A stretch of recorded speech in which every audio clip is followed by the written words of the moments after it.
오늘 하나님께서 주신 말씀 요한복음 3장 22절에서 36절 말씀입니다.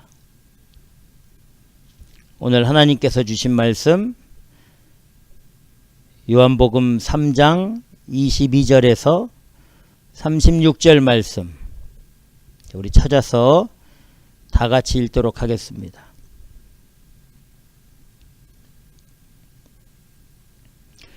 22절부터 우리 함께 읽도록 하겠습니다. 이후에 예수께서 제자들과 유대 땅으로 가서 거기 함께 유하시며 세례를 주시더라.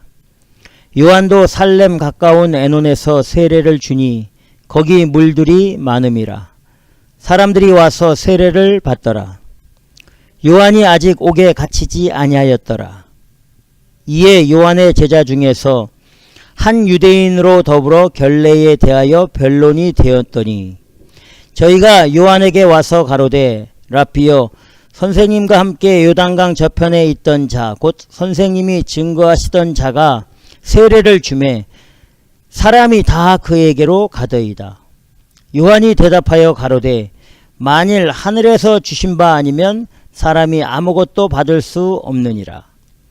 나의 말한 바 나는 그리스도가 아니요 그의 앞에 보내심을 받은 자라고 한 것을 증거할 자는 너희니라. 신부를 취하는 자는 신랑이나 서서 신랑의 음성을 듣는 친구가 크게 기뻐하나니 나는 이러한 기쁨이 충만하였노라. 그는 흥하여야 하겠고 나는 쇠하여야 하리라 하니라. 위로부터 오시는 이는 만물 위에 계시고 땅에서 난 이는 땅에 속하여 땅에 속한 것을 말하느니라. 하늘로서 오시는 이는 만물 위에 계시나니 그가 그 보고 들은 것을 증거하되 그의 증거를 받는 이가 없도다.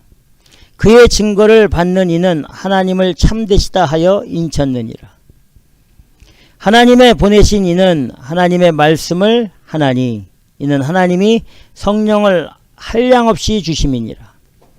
아버지께서 아들을 사랑하사 만물을 다 그 손에 주셨으니 아들을 믿는 자는 영생이 있고 아들을 순종치 아니하는 자는 영생을 보지 못하고 도리어 하나님의 진노가 그 위에 머물러 있느니라. 아멘. 기도하겠습니다. 하나님 아버지 감사합니다. 존귀와 영광과 찬양을 받아 주시옵소서. 오늘도 이 귀한 생명의 말씀 주신 것 감사하며 이 말씀을 증거하는 종의 입술 마음 생각을 성령으로 주장해 주셔서 오직 진리와 뜻만을 바르게 증거해 하나님의 영광의 십자가의 모든 길로 우리 모두가 바르게 따라갈 수 있도록 주의 성령께서 이 시간을 주장하여 주시옵소서. 감사하며 예수님의 이름으로 기도드리옵나이다. 아멘. 오늘 말씀 그는 흥하여야 하겠고 나는 쇠하여야 하리라 말씀을 함께 은혜를 나눠보도록 하겠습니다. 우리 예수님의 주 활동 지역은 이스라엘의 예루살렘이 아니었습니다. 예루살렘 밖에 정말 소외되고 버림받고 무시당하는 그 사람들에게로 향하셨습니다. 대부분이 예루살렘 바깥에서 사역을 감당하셨습니다. 그 당시에 예루살렘과 예루살렘 안에 있는 사람들은 하나님을 더 잘 믿는다고 확신했던 사람들입니다. 그 안에 살고 있는 사람들뿐만 아니라 그 바깥에 살고 있는 이방 사람들이나 또 사마리아 지역, 유대 지역에 살고 있는 사람들도 우리하고는 틀려. 저 예루살렘에 살고 있는 사람들은 정말 거룩한 사람들이야. 이렇게 그냥 인식하고 인정하고 살았습니다. 예루살렘에 사는 사람들은 그 안에 사는 사람들은 이방 사람들보다 훨씬 더 거룩하다고 믿었습니다. 인정받았습니다. 예루살렘에 사는 사람들은 하나님께 더 예배 잘 드리고 거룩한 진실한 제사를 드린다고 믿었고 또 인정을 받았습니다. 또 예루살렘에 사는 사람들은 하나님의 특별한 선택을 받은 구원받은 사람들이라고 믿었고 또 인정을 받았습니다.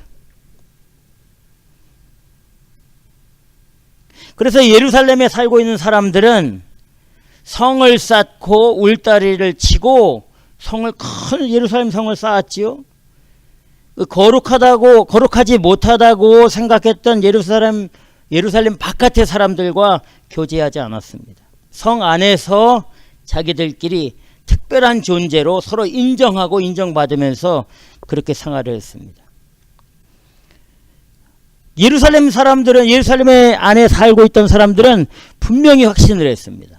자기들이 자신들을 그 안에 살고 있는 그 믿음의 사람들이라고, 특별하게 선민이죠. 이스라엘 백성들 중에서도 아주 선민들, 우리들을 구원할 메시아가 반드시 큰 권능으로 오실 것이다. 이렇게 최고의 왕으로 오실 것이다.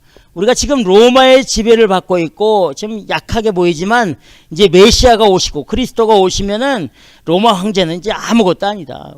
아주 큰 권세로 우리를 구원하고 우리를 승리자로 만들어 주실 것이다. 이런 메시아 기대 사상을 분명하게 갖고 있었습니다. 그 사람들에게는 믿음이 있었습니다. 사람들이 볼 때 예루살렘 안에 있는 사람들은 믿음이 좋은 사람들이라고 확신했습니다. 그리고 하나님의 말씀을 따르고 순종한다고 자기 자신들이 믿었습니다. 또 그들의 행동이 거룩하고 그들의 말이 정말 다른 사람들과 틀리다고 서로 인정하고 인정받았습니다. 정말 그 예루살렘 지역은 그 당시에 최고의 거룩한 지역이었습니다. 비교가 되질 않는 그런 곳이 그 예루살렘 성 안에 살고 있는 사람들이었습니다. 그런데 문제는 정작 메시아 그리스도가 이 땅 가운데 오셨을 때에 그들은 예수 그리스도를 인정하지 않고 버렸습니다. 오히려 죽이려 하고 모함하고 멸시하고 인정하지 않은 거죠. 우리 예수님께서 기적을 보이시면은 네가 무슨 권세로 이 기적을 보이느냐 이렇게 따졌습니다. 천국 복음을 증거하면 귀를 막았습니다. 예수님을 개인적으로 예수님이 활동할 때에 공생애를 시작할 때 이 예루살렘 안에 있는 지도자들이 바리새인들, 서기관들, 대제사장, 제사장, 율법학자 뭐 이런 사람들 엘리트들이죠. 믿음의 엘리트들입니다. 그 사회 예루살렘 이스라엘 백성들을 주도하고 있는 리더들, 이 사람들이 개인적으로 예수님을 만난다는 것은 큰 문제가 발생했었습니다. 근데 이제 우리가 지난주에 살펴봤지만 그래서 이 바리새인이고 산헤드린 공회원이었던 그리고 이스라엘의 선생이었던 니고데모라는 사람도 예수님을 만나고 싶었습니다. 소문을 듣기로는 그분이 하시는 말씀과 그 행하신 모든 일들을 보니까 이건 분명히 메시아 그리스도란 말이에요. 이전에 자기가 바리새인이고 공회원이기 때문에 선지서들이나 구약의 메시지를 다 알고 있는 사람이잖아요. 구약에 나타났던 모든 선지자들이나 그런 하나님의 사람들하고 완전 다른 독특한 아주 성경에 비춰보고 구약의 메시지 비춰보니까 지금 예수라는 분은 뭔가 틀린 분이다. 그래서 이 니고데모가 예수님을 만나러 오는데 사람들의 시선을 피해서 밤에 올 수밖에 없었습니다. 인정하지 않았으니까. 예수를 만난다는 자체는 아주 큰 피해를 받는 거나 마찬가지였습니다. 그만큼 이 예루살렘 안에 영적인 지도자들은 예수 그리스도를 인정하지 않았습니다. 우리 예수님이 한 번은 이제 예루살렘에 유월절을 지키려고 올라가셨습니다. 올라가셔서 예루살렘 안에서도 아주 거룩하다고 하는 하나님의 성전에 들어갔을 때에 예수님은 화가 엄청나게 나셨지 않습니까? 거기서 장사하고 물건을 팔고 돈을 바꾸고 약한 사람들에게 비둘기를 팔면서 큰 이득을 취하고 이런 이 성전 안에서 이 세상의 일들이 일어나는 것을 보고 우리 예수님이 사람들을 다 내어쫓고 상을 엎으시고 절대 이곳에는 아무도 들어가지 말라고 하고 다 그 성 밖으로 다 내어 쫓으셨습니다.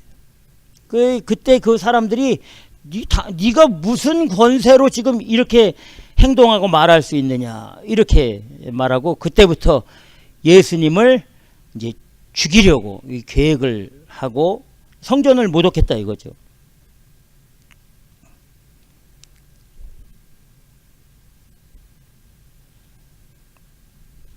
겉으로는 거룩해 보이고 정결해 보이고 뭔가 달라 보이고 구원받은 하나님의 백성처럼 보였지만 들어가 보니까 예루살렘 밖의 사람들보다 예루살렘 바깥에 있는 그 사회보다 훨씬 더 타락하고 추악하고 부패하고 세속적으로 변질된 곳이 예루살렘이었어요. 그 예루살렘 안에서도 하나님의 성전이라는 곳이었습니다. 예수님이 그렇게 하시기 이전까지 어느 누구도 성전에 들어가서 그렇게 한다는 건 꿈도 못 꿨고 이건 뭐 할 수 없는 행동이죠. 그 예루살렘 성 안에 하나님의 성전이라는 곳에는 순수함이 없었던 거예요. 순수함이 없었어요. 좀 깨끗한 게 정결함이 없었던 거예요.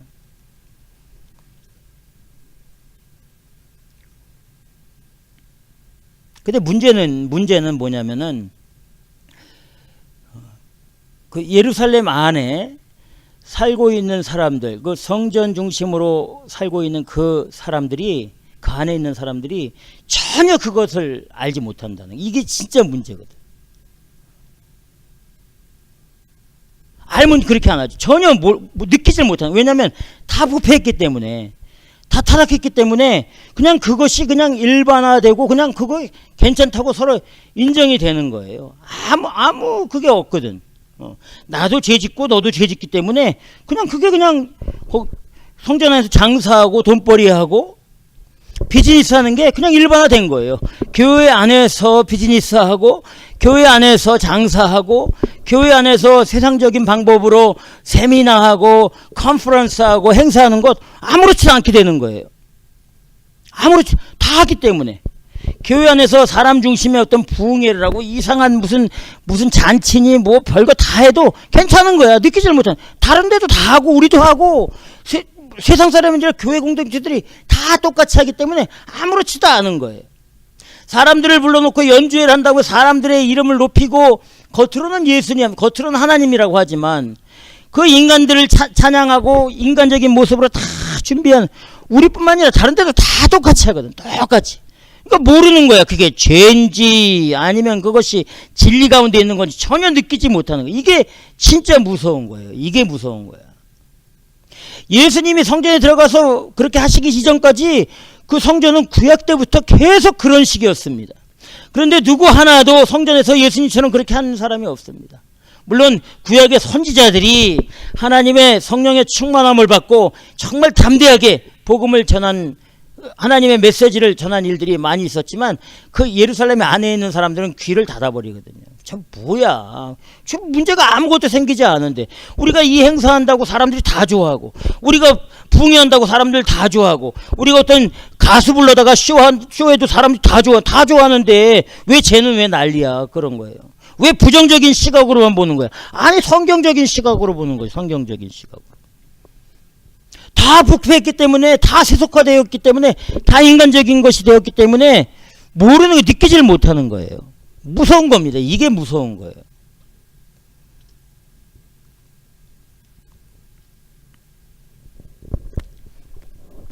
반면에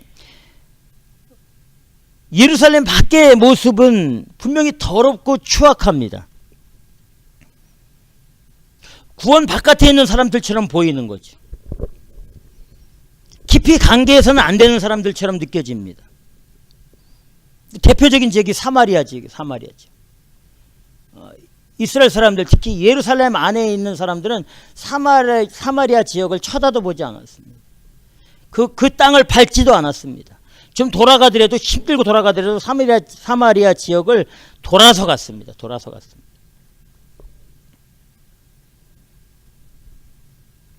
그 예루살렘 바깥에 있는 사람들은 보기에는 정말 추악해 보이고 진짜 이 관계 해서는 안 되는 사람들처럼 그렇게 보였습니다. 그 당시에는 그랬어요. 그냥 무조건 거의 다. 그러니까 우리는 거룩하고 니네들은 거룩하지 않아. 뭐 이런 분명한 기준이 있었습니다. 그런데 예수님의 그 모든 사역이 보면은 예루살렘 바깥에서 그 소외되고 헐벗고 가난하고 버림받고 춥고 추악해 보이는 그렇게 인정받는 그 사람들에게로 향했다는 사실을 우리 절대 잊어서는 안 됩니다. 그 사람들에게는 순수함이 있었어요. 순수함. 예수님이 말씀하시면 그냥 말씀하시는 그대로 다 그냥 다 받아들였습니다. 예수님을. 예루살렘 안에서 하나 예수님이 말씀하시면은 이 사람들을 한 번 더 재고 한 두 번 세 번 이렇게 재고 그 다음에 이 행동을 해요.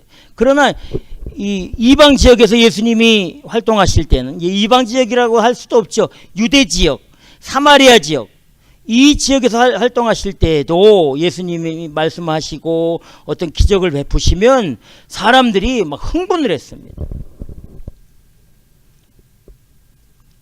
우리 오늘 본문 앞에 보면 요한복음 3장 15절에서 17절에 보면 뭐라고 말씀해 주시냐면 이는 저를 믿는 자마다 영생을 얻게 하려 하심이라. 저를 믿는 자마다. 여기서 누가 anyone이라고 했어요. anyone. 누구든지 누구라도 어떤 기준이 있는 게 아니에요. 예수를 믿는 사람이라면 누구든지 영생을 얻게 되어 있는 거예요. 예루살렘 안에 있든지 예루살렘 바깥에 있든지 할례를 받았든지 할례를 받지 않았든지 세례를 받았든지 세례를 받지 않았든지 박사학위가 있든지 아니면 초등학교도 들어가지 못하는 글씨를 못 읽는 사람이라 할지라도 성경을 읽어야 구원을 받는다 이러면 못 배운 사람들은 구원 못 받잖아요. 그게 없어요. 믿는 자마다 믿는 거. 이 믿는 것은 머리로 믿는 게 아니잖아요. 마음으로 믿는 거니까. 지식이 없어도 되는 거예요. 두뇌도 되는 겁니다. 능력이 없어도 되는 거예요. 예. 우리의 신체의 일부분이 장애를 가지고 있어도 전혀 문제가 없어요. 성경에 예수님의 사역들 가운데 보면 비록 장애를 가지고 있고 정신적 장애, 육체적 장애를 가지고 있다 할지라도 그 사람에게 믿음이 있으면 회복되어지고 치유되지 않습니까? 저를 믿는 자마다요. 누구든지 믿는 자는 영생을 얻는다. 그리고 16절에 요한복음 3장 16절에 뭐라고 되어 있냐면 하나님이 세상을 이처럼 사랑하사 독생자를 주셨으니 이는 저를 믿는 자마다 whoever 누구든지 이렇게 돼요. 첫 번째는 anyone, 두 번째는 whoever. 그러니까 뭐 차별이 없는 거죠. 누구든지라고 되어 있어요. 미국 사람이든지 북한 사람이든지 시리아 사람이든지 러시아인이든지 관계없는 거예요. 누구든지 예수 그리스도를 믿으면 되는 겁니다. 그러면 영생을 얻고 구원을 얻는 사실을 말씀해 주시고 있다는 것을 꼭 우리가 기억해야 되는 거죠. 우리 예수님은 이제 그래서 이제 예루살렘 바깥의 유대 지역이나 사마리 지역 그 지역에서 계속해서 사역을 하십니다. 근데 오늘 본문 22절과 23절에 보면 예수님과 제자들 그리고 세례 요한의 제자들이 각각 다른 지역에서 사역을 하는데 문제가 생깁니다. 자, 한번 읽어보겠습니다. 요한복음 3장 22절 23절 찾아서 함께 읽도록 하겠습니다. 시작. 이후에 예수께서 제자들과 유대 땅으로 가서 거기 함께 유하시며 세례를 주시더라. 요한도 살렘 가까운 에논에서 세례를 주니 거기 물들이 많음이라. 사람들이 와서 세례를 받더라. 이렇게 되어 있습니다. 각각 다른 지역에서 아주 그 당시에 최고의 리더십을 가지고 정말 거룩하고 하나님의 파워풀한 능력을 가지고 예수님, 하나님이신 예수님과 또 예수님의 길을 미리 예비하고 천국을 알렸던, 회개하라고 천국을 외쳤던 세례 요한과 제자들이 각각 사역을 하면서 감당하고 있었던 겁니다.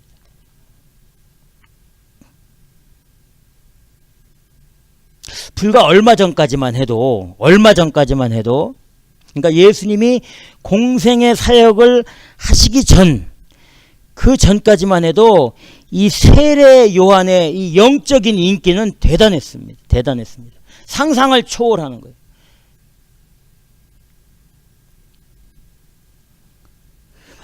사방 각처에서 세례 요한에게 몰려들었습니다. 세례 요한은 그 자기에게 오는 사람이 누구이든지 관계없이 회개하라고 선포를 했습니다. 회개하라, 천국에 가까웠느니라. 마태복음 3장 5절에 보니까 이렇게 되어 있습니다. 이때에 마태복음 3장 5절에 예루살렘과 온 유대와 요단강 사방에서 다 그에게 나와, 세례 요한에게 나와서 자기들의 죄를 자복하고 요단강에서 그에게 세례를 받더니 요한이 많은 바리새인들과 사두개인이 세례 베푸는데 오는 것을 보고, 이렇게, 그러니까 바리새인들, 사두개인들, 뭐 율법학자들, 지도자들까지, 예루살렘에 있는 지도자들까지 다 세례 요한에게 올 정도였으니까 많은 사람들이, 뭐 대단한 거죠. 사방에서 사람들이 몰려든 겁니다.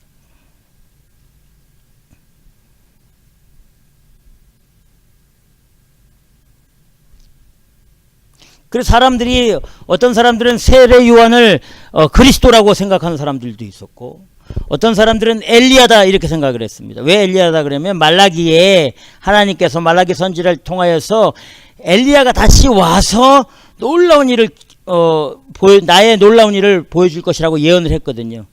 그래서 메시아가 오기 전에 엘리야 선지자가 올 것이다 이렇게 예언을 하게 했는데, 그러니까 성경 대역으로 말하면 말라기서에 예언된 엘리야가 바로 세례 요한입니다. 세례 요한. 그 사람들이 저 엘리야다 이렇게, 아니면 선지자 중에 한 사람이다 이렇게 믿었습니다. 정말 대단한 사람들에게 인정을 받았던 사람이 이 세례 요한이었습니다. 예수님이 오시기 전까지 최고죠, 최고. 그리고 육적인 관계에서도 한번 보겠습니다. 육적인 관계, 세례 요한과 예수님과 관계가 어떤 관계입니까? 사촌지간이에요. 사촌. 예수님의 사촌 형이 세례 요한입니다. 6개월 먼저 성령의 충만함을 입고, 이 성경에 보니까 태중에 있을 때에 성령의 충만함을 입고 난 자가 세례 요한이에요. 이 땅에 태어난 사람들 중에 세례 요한보다 더 탁월한 사람이 없다고 얘기했거든요. 태중에 나올 때. 그러니까 이미 뱃속에서 성령의 충만함을 받고 태어난 사람이 이 세례 요한입니다. 세례 요한이 잉태할 때에 천사가 사가랴에게 나타나서 네 아내 엘리사벳이 잉태할 것이다. 성령으로 잉태하지는 않았지만 천사가 하나님의 뜻으로 잉태될 것을, 그때 이 사가랴와 엘리사벳은 임신할 수 없는 나이 많은 상태였습니다. 하나님의 은혜로 임신을 한 이 사람이 세례 요한이었습니다. 상당한 이 권위가 있는 거예요. 그러니까 예수님하고 세례 요한이하고, 그러니까 우리가 인간적인 그 기준으로 보면 세례 요한이, 그 당시에 세례 요한이 절대 뒤지지 않죠. 뒤지지 않습니다. 그 당시 사람들이 그렇게 했어요. 그런데 이제 무슨 문제가 생겼냐면 세례 요한의 제자들입니다. 세례 요한의 제자들. 자, 요한복음 오늘 본문 3장 25절 우리 한번 다 같이 읽도록 하겠습니다. 요한복음 3장 25절 시작. 이에 요한의 제자 중에서 한 유대인으로 더불어 결례에 대하여 변론이 되었더니, 아멘. 자, 무슨 문제가 생겼냐면 세례 요한의 제자 중 한 사람과 이 한 유대인, a certain Jew, 그러니까 아주 골수 유대인이에요. 이 유대인이 세례 요한의 제자와 이 변론이 돼요. 논쟁이 됐어요. 무슨 문제냐면 결례에 대해서. 이 결례가 뭐냐면 세레모니얼 와싱입니다. 깨끗하게 하는, 깨끗하게 하는 거에 대한 거니까 지금 뭘 얘기하고 있는 거예요? 세례에 대한 문제로 논쟁이 벌어진 거예요. 한 유대인이 세례 요한의 제자에게 막 따지고 들은 겁니다. 너 네 스승 세례 요한이 주는 이 세례가 더 깨끗하냐, 아니면 저 요단강 저편에서 세례를 주고 있는 예수와 예수의 제자들이 세례를 주는 그 결례 의식이 깨끗하냐, 누구께 진짜냐, 이렇게 물어보면 누구께 진짜냐, 이게 된 거예요. 세례 요한의 제자에게 막 따지고 들은 겁니다. 그럴 수 있잖아요. 그렇잖아요. 예? 지금 뭐 강력 그 영적인 파워를 가지고 있는 두 강력한 예수님과 세례 요한 사이에서 과연 누가 진짜야? 이렇게 네 스승이냐 아니면 예수냐, 이렇게 이제 그 유대인이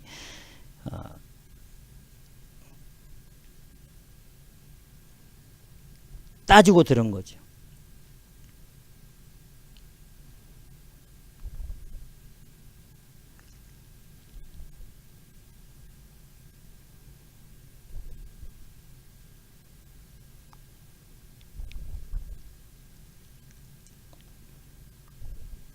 그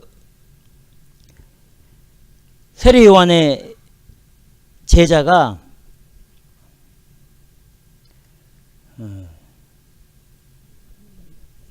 세례 요한에게 이제 와서 3장 26절에서 이렇게 말합니다. 결론은 뭐냐? 그 당시에 예수님이 사역했을 그 당시에 세례 요한 네 스승이 주는 세례보다 저기 요단강 건너편에 있는 예수의 세례가 더 세. 예수와 예수의 이 제자들이 주는 게 진짜야. 너는 가짜 아니야? 이렇게 이제 결정을 내리는 거죠. 한번 찾아와서 읽어보도록 하겠습니다. 요한복음 3장 26절. 시작. 저희가 요한에게 와서, 요한의 제자들 말합니다. 요한에게 와서 가로되 랍비여, 선생님과 함께 요단강 저편에 있던 자, 곧 선생님이 증거하시던 자가 세례를 주매 사람들이 다 그에게로 가더이다. 아멘. 사람들이 다 이제 글로 가는 거예요. 아, 세례 요한이 아니구나. 세례 요한보다 더 파워풀한, 당연한 거죠. 당연한 거죠. 근데 세례 요한의 제자들은 이게 보통 신경에 거슬리는 게 아니었습니다. 분명히 세례 요한은 자신이 예수님과 비교할 수 없는 하찮은 존재라고 수도 없이 말을 했습니다. 제자들과 사람들에게. 벌써 알고 있었던 거죠.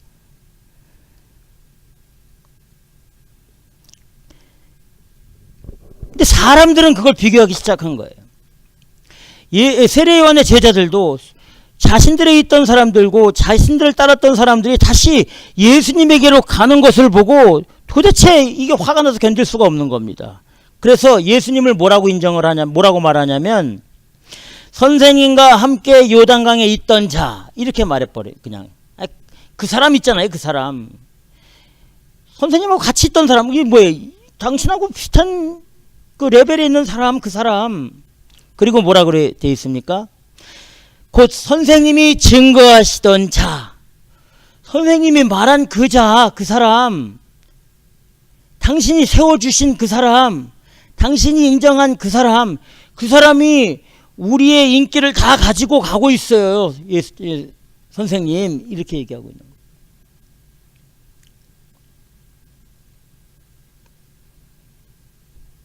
세례 요한의 제자들이 봤을 때는 매우 불쾌하고 기분이 나쁜 겁니다.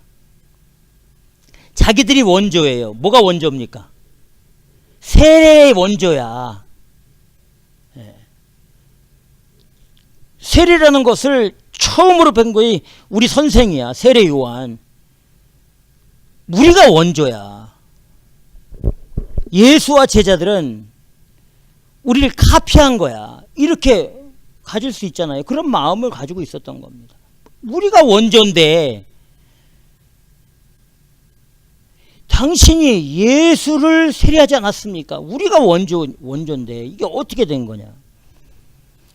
이 가서 좀 따져야 되는 거 아니냐? 못하게 말해야 되는 거 아니냐? 이런 의미로 강력하게 지금 세례 요한의 제자들이 자기 스승 세례 요한에게 어필하는 거예요. 갑시다. 가서 못하게 합시다. 우리 그렇게 하는 사람들이 있잖아요.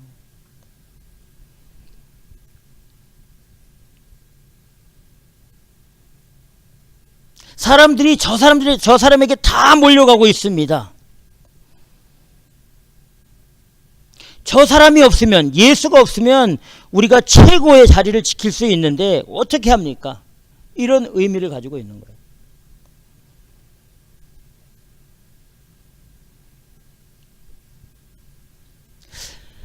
민수기 11장 24절 이하에 보면 이런 일이 있습니다. 이 모세에게 하나님의 신이 딱 임해서 이 하나님의 메시지를 막 예언을 합니다.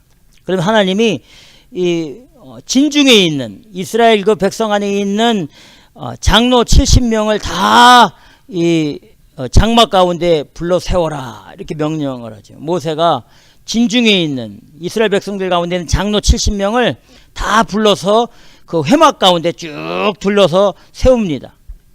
그때 하나님의 신이 그 70 장로들에게 쫙 임하면서 이 70 장로들이 막 예언을 하는 거예요. 모세같이 예언을 하는 겁니다. 그러다가 이제 어느 시점 돼가지고 이 70 장로들은 예언을 그치고 모세만 하나님의 예언을 하고 있습니다. 그런데 진중에 이스라엘 회중 가운데 어떤 일이 벌어지냐면 그 70명 가운데 하나님이 부르라고 모세가 불러놓은 70명 가운데 오지 않은 2명의 장로가 있었는데 이 사람이 엘닷과 메닷이라는 사람입니다. 하나님의 회막 가운데 오지 않았습니다. 진중에서 이스라엘 백성 가운데에서 이 사람들이 거기서 하나님의 신이 임해가지고 예언을 하는 거예요. 예언을. 여기 모세가 불러놓은 70명 외에 2명의 그 장로 엘닷과 메닷이 그 회중 가운데에서 진중 가운데서 예언을 하는 거예요. 그 모습을 어떤 한 소년이 보게 됩니다. 소년이 깜짝 놀라가지고 있을 수 없는 일이거든요. 예. 그래가지고 이 소년이 모세에게로 막 달려와서 이렇게 얘기합니다. 우리의 최고의 모세시여, 지금 저 백성들 가운데 이 2사람 엘닷과 메닷이라는 이 장로 2사람이 지금 예언을 하고 있습니다. 당신 외에 또 예언을 하고 있습니다. 그 옆에 듣고 있던 여호수아가 이렇게 말합니다. 깜짝 놀라가지고 이제 긴장을 해가지고 여호수아가 내 주 모세요, 그들이 예언을 못하게 해서 그것을 절대 그들에게 권세를 주면 안 됩니다. 당장 지금 예언 못하게 해야 됩니다. 이렇게 모세에게 이제 제안을 하게 되는 거죠.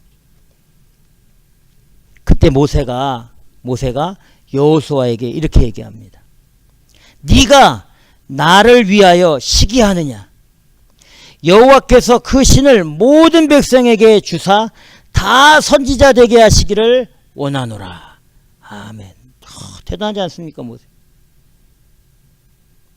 만민에게 하나님의 성령의 신이 임해서 모든 사람들이 하나님의 선지자 되기를 원하노라. 하나님이 그걸 원하시는 겁니다. 물론 그것이 요엘 선지자를 통해서 그리고 사도행전 2장을 통해서 모든 만민에게 성령이 임하고 우리가 지금 다 성령을 받고 성령 충만함 그것을 간구하고 그 삶을 살고 있지 않습니까? 그렇죠. 모세도 그렇게 얘기하는 겁니다. 내버려 두라는 거죠. 하나님의 신이 임하면 모든 사람이 하나님의 신이 임해서 모든 사람이 다 선지자 되기를 원한다. 하나님 원하시는 거죠.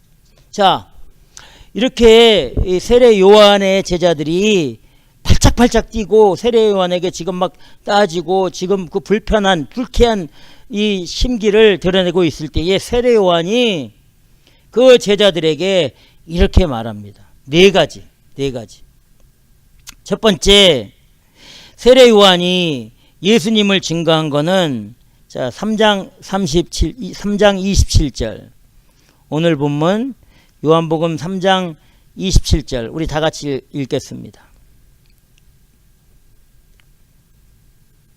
시작.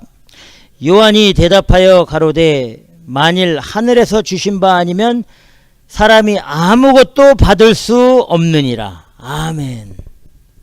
지금 저분이 하는 것은 하늘의 권세를 가지고 하는 거다 이거예요. 나는 아니다. 나는 하늘에서 내려오는 능력, 하늘에서 오신 분, 위로부터 나신 분, 위로부터 오시는 분의 권세로 저분의 사역을 감당하고 있는 거다. 나하고 비교할 수 있는 분이 아니다 이거예요. 하늘의 권세를 받았기 때문에, 아니 하늘의 권세를 가지고 있기 때문에, 하나님과 동등되는 권세와 능력과 존귀와 영광을 가지셨기 때문에 저분이 당연히 인정받는 거다.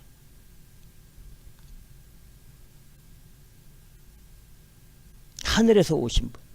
그래서 본문 오늘 31절 요한복음 3장 31절 이하에 정확하게 말씀해 주시고 있습니다.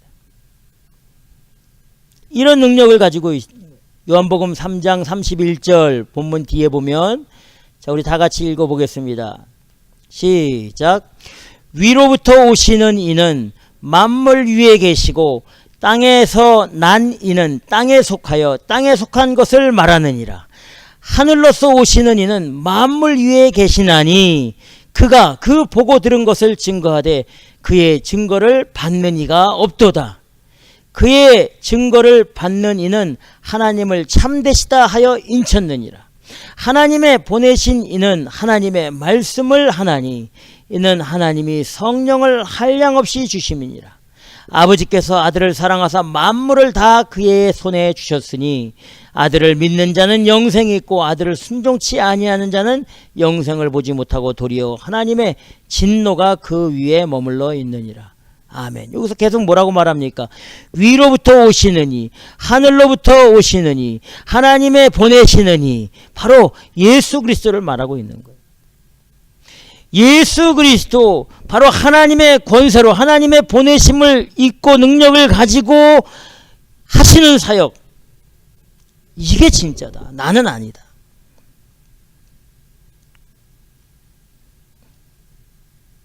사람이 행하는 것에 우리는 흥분하고 그것을 즐거워하고, 또 세상에 인정하는 것을 우리는 그것을 참되다고 생각을 하고 더 가치 있다고 생각하고 살 때가 훨씬 많이 있습니다. 하나님이 주신 것, 최고의 하나님이 주신 것이 뭐니? 독생자 예수 그리스도예요. 예수 그리스도. 예수 그리스도. 이 예수 그리스도는 뭐라고 했냐면, 예수 그리스도가 그 보고 들은 것, 천국의 이야기를 다 말씀해 주시지 않습니까? 근데 믿질 않는 거예요. 땅에 나는 것들을 우린 더 기뻐하고 즐거워합니다. 땅에 나는 것들. 여러분, 우리 삶 속에서 우리의 기쁨이 어느 것에 더 기뻐하고 즐거워하나 한번 생각해 보세요. 어느 것에 더 흥분되는가? 정말 구원, 예수 그리스도, 그 십자가의 보혈, 영생, 이런 것에 막 흥분하고 막 기대를 가지고 우리가 살고 있는지, 아니면 땅에서 오는 기쁨, 세상이 주는 기쁨, 인간적인 기쁨, 어떤 물질적인 기쁨으로 우리가 더 기쁨을 삼고 살고 있는지 한번 깊이 한번 돌아보시기 바랍니다. 하늘로부터 오는 기쁨으로 사시길 주님의 이름으로 축원합니다. 어떤 분이 이런 걸 봤습니다. 저도 그럴 것 같습니다. 이제 시니어 대학 입시를 준비하는데 이 학부모하고 이 학생이 어플라이를 했는데, 어디냐면 퀘스트 브리지라고 아주 이 4년 전체 장학금 주는 프로그램이 있습니다. 미국에 퀘스트 브리지라고.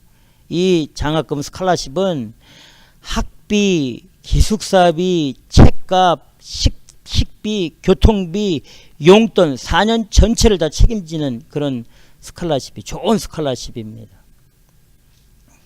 이 퀘스트 브리지라는 스칼라십의 파이널리스트로 들어간다는 것은 엄청난 자부심이고, 또 좋은 커리어가 돼가지고 대학 입시에 아주 중요하죠. 왜냐하면 그 재단에서 다 학비를 대주니까 대학에서는 그 학생이 어느 정도만 되면 받아주는 거죠. 자기들이 학비 안 되고 외부에서 다 학비를 다 대주고 일체 다 해주니까.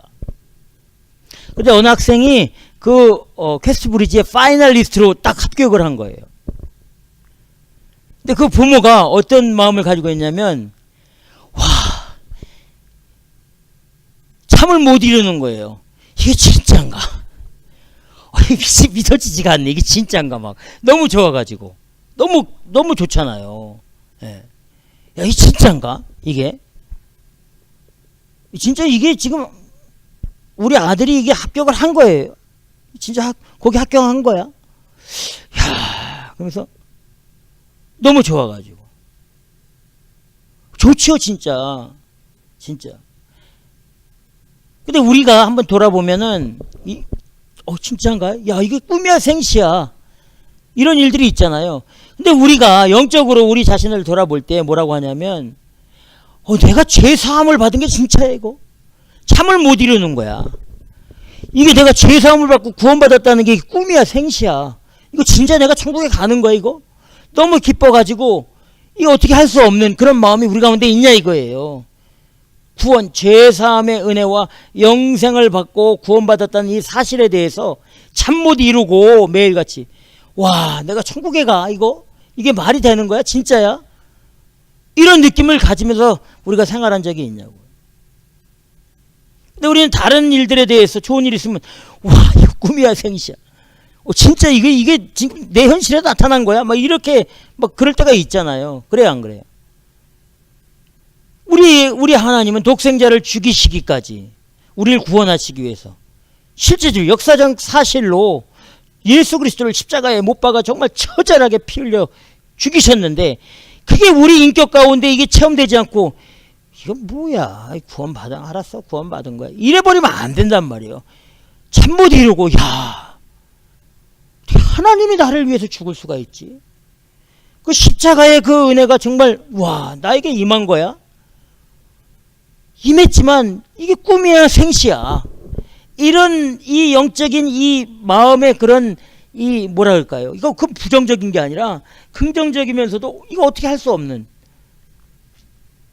하늘에서 내려오는 그 은혜, 하늘에서 주시는 그 은혜, 하늘로부터 오시는 그 하나님의 영적인 은혜, 그것을 우리가 진짜 축복이라고 믿고 나갈 수 있어야 되는 겁니다. 그게 진짜 축복이다. 퀘스트 브리지 들어가고 어디 장학금 스칼럽 좋은 대학교 들어가면 또 하나님의 은혜 맞습니다. 그러나 진짜 우리가 하나님의 은혜는 이미 하나님의 나라에 속한 백성으로서 인정받고 있다는 이 사실에 우리가 감격하고 감사해야 되는 거죠. 이 세례 요한이 그걸 말하는 겁니다. 지금 저 요단강 격편에서 세례를 주시고 예수 그리스도 그분이 진짜야. 그분은 하늘에서 오신 분이고 하나님의 권세와 하나님의 능력과 하나님의 모든 그 보좌를 다 가지신 그분이 바로 그분이다. 나하고 비교하지 마라. 이렇게 이 세례 요한이 지금 말하고 있는 겁니다. 하늘을 바라보고 영적인 것을 사모하고 그것을 또 기뻐하는 삶이 최고의 삶이 되는 줄 믿으시기 바랍니다. 두 번째, 세례 요한이 자기의 제자들에게 증거하는 것은 요한복음 3장 28절입니다. 자, 다 같이 읽어보겠습니다. 요한복음 3장 28절 시작. 나의 말한 바 나는 그리스도가 아니요 그의 앞에 보내심을 받은 자라고 한 것을 증거할 자는 너희니라. 아멘. 니네 지금 나한테 그렇게 우리가 원조다, 당신 스승님이신 당신이 저 예수보다 훨씬 더 능력이 있습니다, 훨씬 더 탁월합니다, 원조입니다, 오리지널입니다, 이렇게 말하지 말라는 겁니다. 나는 그리스도가 아니야. 나는 그리스도가 아니야. 세례 요한은 제자들에게 수도 없이 말했습니다. 예수님이 자기 앞으로 가시는 것을 보시고 보라 세상 죄를 지고 가는 하나님의 어린 양이로다. 이렇게 내가 주는 세례는 물로 주거니와 내 뒤에 오시는 이는 물과 불과 성령으로 주시는 그런 분이 오신다. 그분이 바로 예수 그리스도시다. 나는 그분의 신발끈 맬 자격도 없다. 나를 바라보지 말고 예수 그리스도를 바라봐라. 그러면서 세례 요한이 말하는 것이 그분을 증거할 자는 너희들이다. 이렇게 말하고 있는 거예요. 나를 증거하지 말라는 거예요. 나를 인정하지 말라는 거예요. 나는 너희랑 똑같은 인생들이고 정말 탁월한 그리스도 메시아는 바로 그분이다. 그분을 증거해야 된다. 너희들이. 이렇게 말하고 있는 겁니다. 근데 여러분 이 시대에 목사 자랑에 침이 마르고 목이 마른 사람들이 수도 없이 많아요. 특히 믿음이 좋다고 하는 사람들과 대화하면요. 자기 교회 얘기, 자기 목사 얘기, 자기네 무슨 선교회 얘기, 자기네 무슨 장로 얘기, 자기네 어떤 계획, 자기네 어떤 일, 이런 자랑으로 수두룩합니다. 세례요한은 나는 그리스도가 아니야. 진짜 그리스도는 예수 그분이야. 그분을 찬양하고 그분을 따르고 그분을 쫓고 그분의 길로 가라. 이렇게 지금 말하고 있는 겁니다. 우리 예수님이 이렇게 말씀해 주셨어요. 세상 마지막 때를 말씀하시면서 참 그때는 내가 그리스도라 이렇게 말하는 사람들이 수도 없이 나온다. 이렇게 말씀해 주시는 거죠. 마태복음 24장 4절 5절에 이렇게 말합니다. 너희가 사람의 미혹을 받지 않도록 주의하라. 많은 사람이 내 이름으로 와서 이르되 나는 그리스도라 하며 많은 사람을 미혹해 하느니라. 마태복음 24장 11절에는 거짓 선지자가 많이 일어나 많은 사람들을 미혹해 할 것이다. 이렇게 말씀해 주시고 있습니다.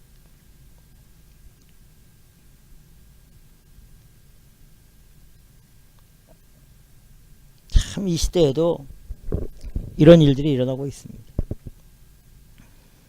예수 그리스도가 이 최고의 그 탑에 있어야 되는데 교회라는 것이 탑에 올라 있고 이 목사의 어떤 목회 철학, 목회 비전이 이게 먼저 탑에 올라 있어요.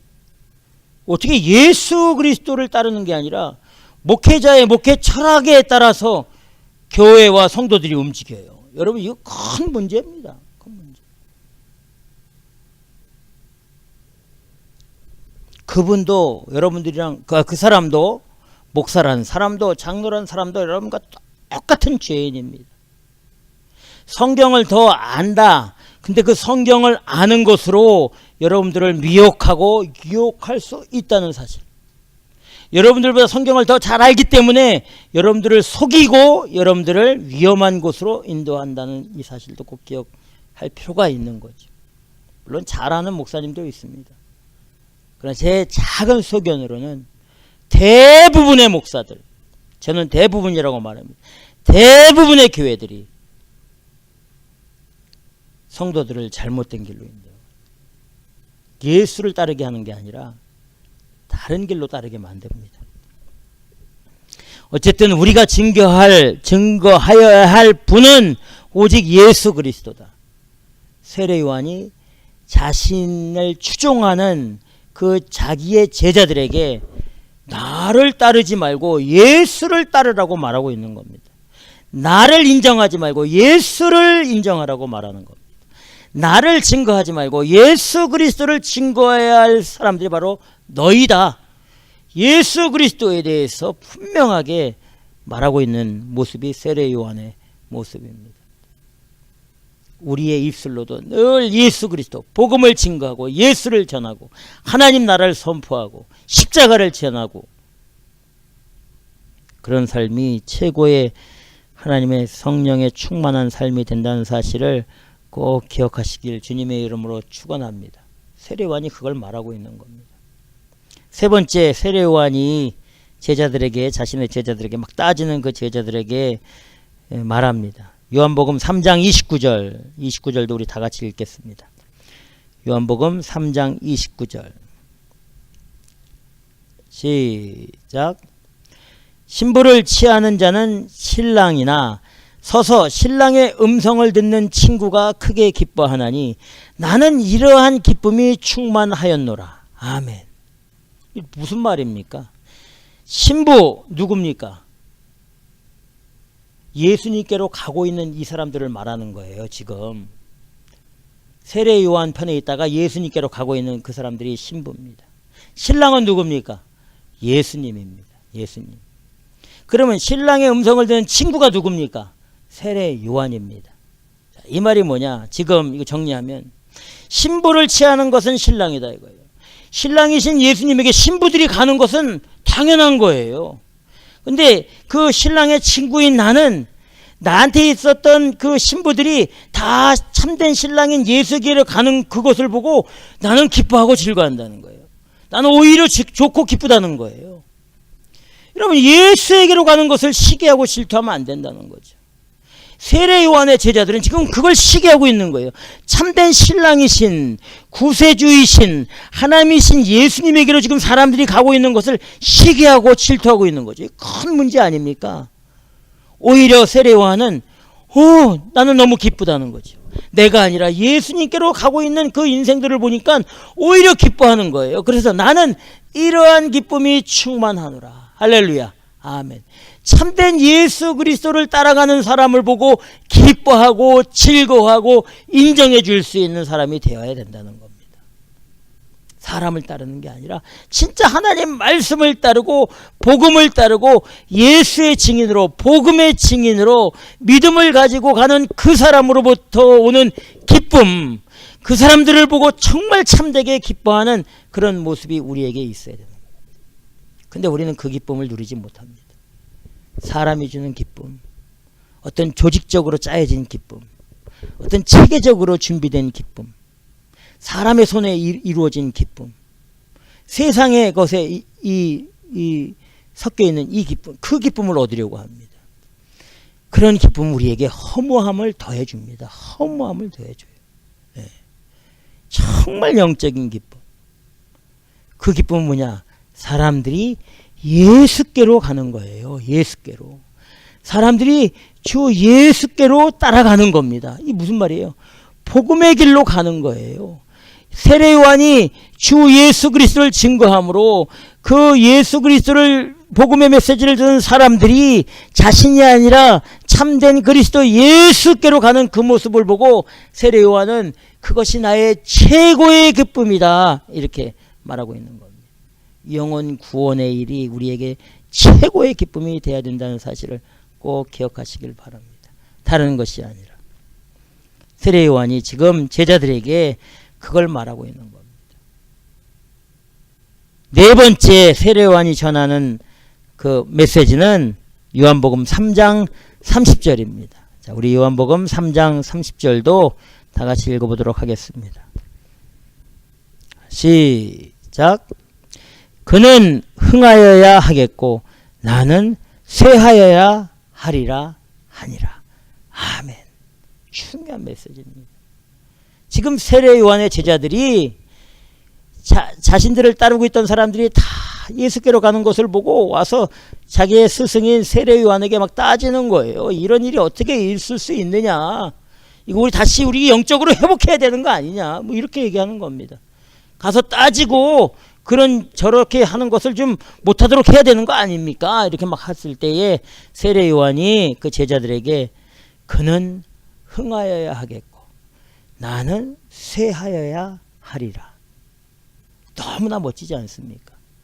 예수 그리스도로부터 사람들이 몰리는 것은 당연한 것이다. 나에게 사람들이 몰리는 것은 맞지 않다. 이 말을 하고 있는 겁니다. 다시 말하면 예수님은 반드시 행하신다. 나는 점점점 쇠하여 죽는다. 이 말을 하고 있는 겁니다.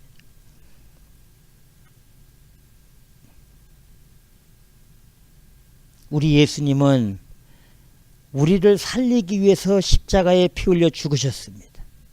이제 우리가 예수 그리스도를 위해 우리가 십자가에 죽어야지 그 십자가에 죽으신 예수 그리스도의 권세와 능력이 우리 가운데 나타나는 줄 꼭 믿으시기를 바랍니다. 이 말은 어떤 의미가 있습니까? 빌립보서 1장 20절과 21절 한번 찾아보겠습니다. 빌립보서 1장 20절과 21절에 보면 그는 흥하여야 하겠고 나는 쇠하여리라 하는 이 세례 요한의 메시지가 어떤 메시지인지 사도 바울은 이렇게 말합니다. 빌립보서 1장 20절 21절. 자, 우리 찾았으면 다 같이 읽도록 하겠습니다.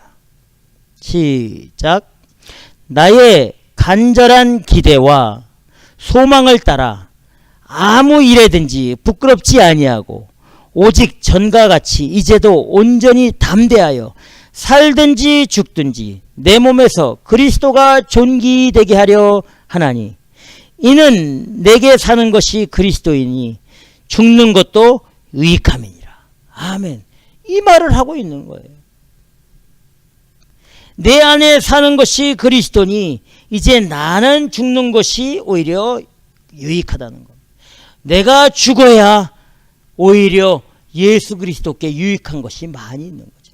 내가 살면 영적인 유익함은 우리에게 오지 않습니다. 내가 죽어야 온전한 내 인생의 유익함이 나타납니다. 성경에서 그래서 우리 예수님이 십자가에 못 박혀 죽으신 이후에 성경의 메시지는 대부분이 뭡니까? 너희도 십자가를 지고 가라. 너희도 네 몸의 모든 것을 육체 모든 걸 십자가에 못 박아라. 네가 죽는 것이 그리스도를 위하는 것이다. 오히려 죽는 것이 훨씬 낫다. 우리에게 계속 메시지를 주시는 것이 예수 그리스도를 본받아 너희 육체와 몸과 정욕과 비전과 꿈을 다 십자가에 못 박아라. 그러면 너희가 다시 살아난다. 이 메시지를 하고 있는 거예요. 우리가 죽지 않는데 어떻게 우리가 다시 새롭게 태어날 수 있습니까? 죽어야 사는 줄 믿으시기 바랍니다. 죽지 않으면 부활은 없습니다. 죽어야 부활이 나타나는 줄 믿으시기 바랍니다. 지금 사도 바울은 살든지 죽든지 내 몸에서 그리스도가 존귀되게 하려 하나니 내게 사는 것이 그리스도이니 죽는 것도 유익함이라. 그는 흥하여야 하겠고 나는 쇠하여야 하리라. 똑같은 메시지입니다. 사도 요한은, 세례 요한은 이제 내가 죽는 것이 내 명성과 내 권세와 내 능력과 내 유명세와 내 이름이 이제 없어지는 것이 예수 그리스도를 존귀하게 여기고 예수 그리스도가 사는 그 길이다. 그래서 이 사건 이후로, 이 메시지 이후로 세례 요한은 이제 흔적도 없이 나타나지 않습니다. 세례 요한의 능력이나 세례 요한의 사역은 이 요한복음 3장 이후로 나타나지 않습니다. 나중에 세례 요한이 감옥에서 죽는 사건만, 그 사건만 나타나게 됩니다. 실질적으로 죽게 되는 거죠. 고린도전서 15장 31절에는 이렇게 말합니다. 형제들아, 내가 그리스도 예수 우리 주 안에서 가진 바 너희에게 대한 나의 자랑을 두고 단언하노니 나는 날마다 죽노라. 날마다 죽노라. I die every day, every day. 여러분, 우리가 매일같이 나를 죽이는 삶이 돼야 내 안에 사시는 예수 그리스도께서 영광의 능력으로 우리에게 나타나는 줄 꼭 믿으시기 바랍니다. 세례 요한이 지금 그걸 말하고 있습니다. 이제 나는 죽어야 된다. 그리스도는 반드시 흥하게 될 것이다. 이 메시지를 꼭 믿으시고 우리가 예수 앞에서, 십자가 앞에서, 하나님 말씀 앞에서 내 정욕과 내 꿈과 내 비전과 내 모든 것을 다 욕심, 물질, 나의 생명까지도 기꺼이 주를 위해 내어놓을 때에 주님의 그 십자가의 은혜와 부활의 생명의 역사가 우리 가운데 넘쳐나게 된다는 사실을 꼭 믿으시고 예수의 증인으로, 복음의 증인으로 믿음을 가지고 세례 요한과 같이 모든 사람들이 예수 그리스도를 믿고 구원받는 것에 기뻐하는 그 길로 나아가 승리하시기를 주 예수 그리스도 생명의 구주의 이름으로 축원합니다. 기도하겠습니다.